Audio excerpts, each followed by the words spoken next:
Hello, I'm Mark Dolan, and welcome back to Edinburgh Fest Live here at the Edinburgh Festival 2016. It's a daily show featuring the cream of the talent that are up here for the biggest festival in the world. And we are daily. We're on Sky Channel 266, broadcasting to the whole of this great country. So it's all very exciting. Coming up, we're going to have a twist on the news with our own answer to Moira Stewart. It's Suze with the news. But before that, let's enjoy a bit more stand-up. I'm a huge fan of stand-up. Of course, I'm a stand-up myself in a very well-received show this year called Life Hacks at the Gilder Balloon at 8 o'clock. Thank you very much. Got to be done. But I'm afraid I have a rival in the comedic arts. Very talented comedian and a globe-trotting one, all the way from the USA, but a comic that's toured in Europe and elsewhere. Please welcome to the stage the brilliant Liz Miele, ladies and gentlemen.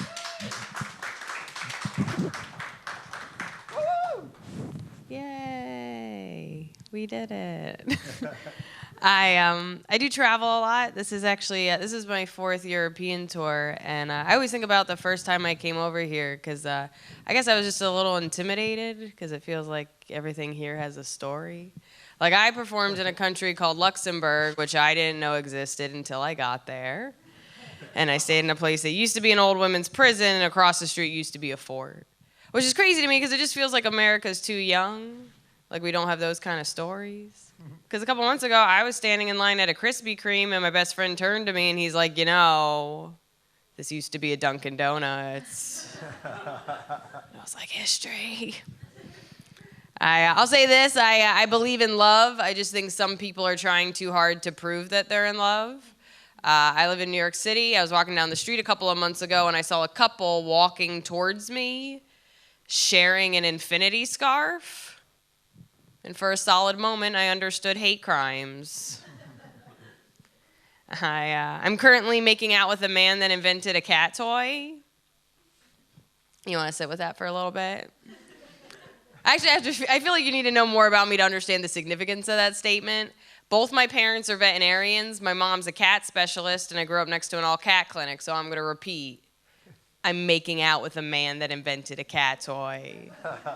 If you want to know what that feels like, it feels like dreams come true, everybody. It feels like 7-year-old me predicted the future.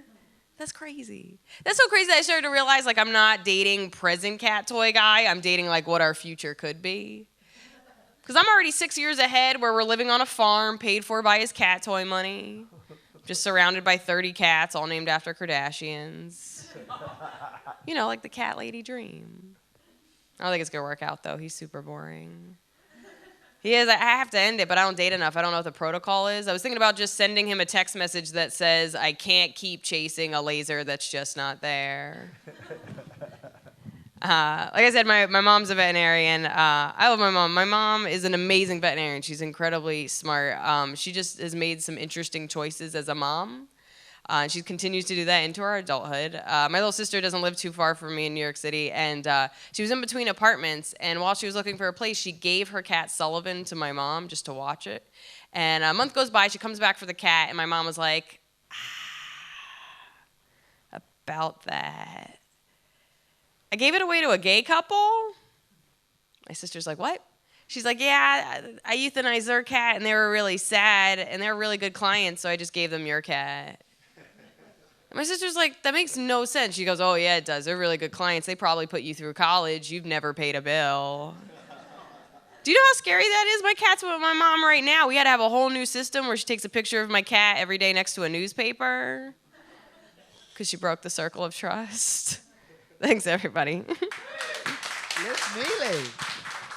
Yeah, perfect.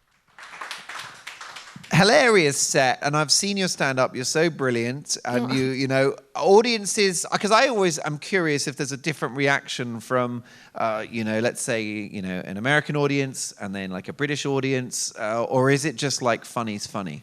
I guess it kind of depends. I mean, for British audiences, I can get a little I can get aggressive. I've been called very American in a couple of reviews, and not in a nice way. But I can be a little aggressive and a bit more open than I think your culture is. And I think some jokes, especially if I talk about sex, it gets a little quiet. Oh, yes. And then I usually call them on it, and that usually opens them up a little bit. But I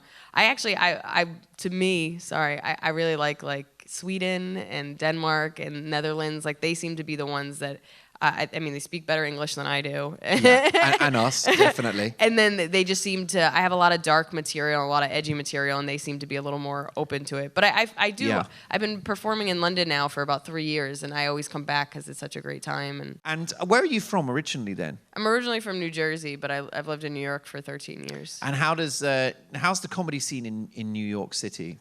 It's like this every day. Right. It's intense. I really do believe some of the best comics in the world live in New York, and it's so saturated with incredible comedians that it's like being in a gym. Like, every day, everybody's bodybuilding, and you're just trying to open a door, just be strong enough. Well, I do think. I mean, I know there's comedy everywhere, but I do think American comedy is at the moment, just the best in the world, in my opinion, as a fan as well as a comic. And I think I'm not going to disagree with that. It's hard to disagree.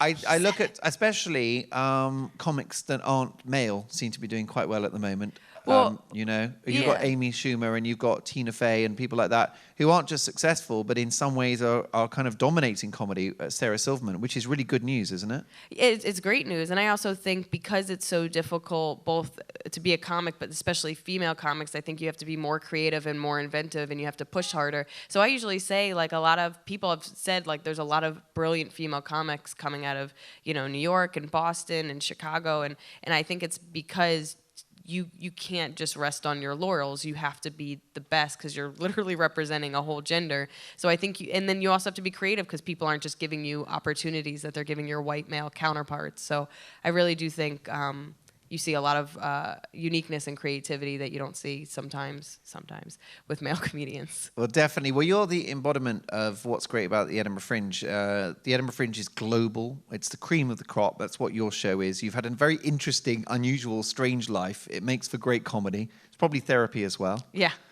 But it's all there in the show, and it's being thoroughly enjoyed. So I do hope this is the first of many festivals for you. Thank you. I'm sure it will be. Ladies and gentlemen, Liz Miele.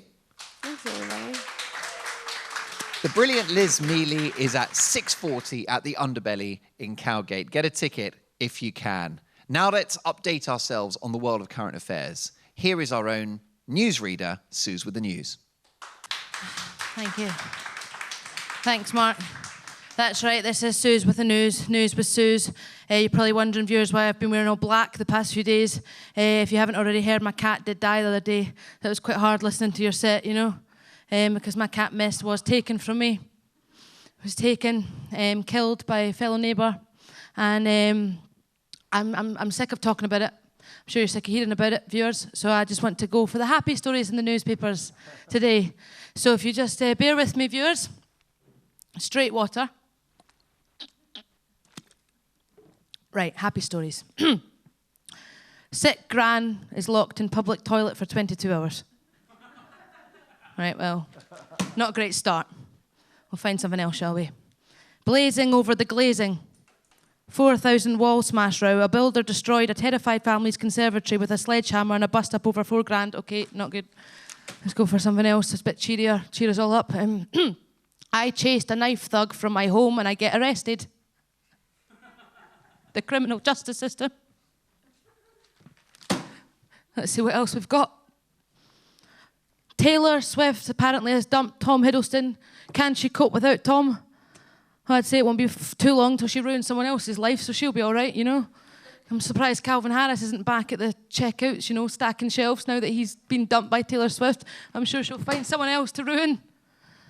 People want these gentle comedies back. Shows like Little Britain are nasty and cruel. Wonder what you think of this one. That's flippin' dangerous. Holidaymakers warned against swimming with vicious seals. I thought seals were some of the good guys. What else we got? I had to lose 10 stone after son drew me as a blob. And the picture is there as well. Cat poisoned by neighbour. A man poisoned his neighbour's cat by lacing meat with antifreeze because the pet had fouled his garden. I might have to keep that one for evidence. What else we got? The worst thing about my cat, though, everyone, is it's brought my mum and my boyfriend a lot closer together. They've been grieving together. I think I'm, about 2 days away from a Dear Deirdre column. What have we got on TV tonight? A film called Don't Be Afraid of the Dark. I don't think I need to worry about that. I am the dark. What else we got? 999, what's your emergency? Well, no point in phoning 999, guys, because I tried to do that with my cat Miss, and they didn't care because it wasn't an emergency, it's only a cat, and they don't care about cats because it's the 999 so emergency service. They told me to phone the vet instead, but the cat was already dead.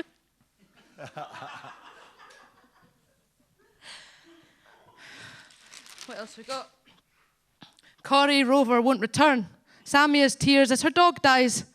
Coronation Street's next high-profile death will not be a cast member, but Maria Connor's dog. But that's just a storyline. It's not a real-life dog dying, so what can they know about grief?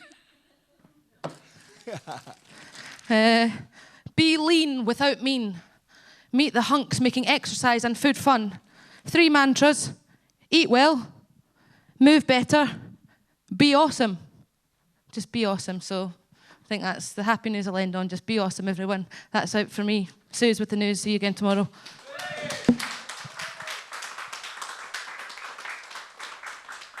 David Dimbleby, eat your heart out. I feel fully updated on what's going on in the world. That was the brilliant Suze with the news, and of course, AKA the brilliant Rachel Jackson. You've been watching the brilliant Edinburgh Festival's TV show. It's daily. We're here all the time. All you've got to do now is tap into how to connect with us. First of all, our Twitter handle is @edfest_live. Our website is sbctv.co.uk, and every show is on YouTube, so just search SBC, and it's all on there. We've had some amazing, brilliant guests. I'd like to thank all of the guests we've had today. I'd like to thank our brilliant studio audience who have over-delivered.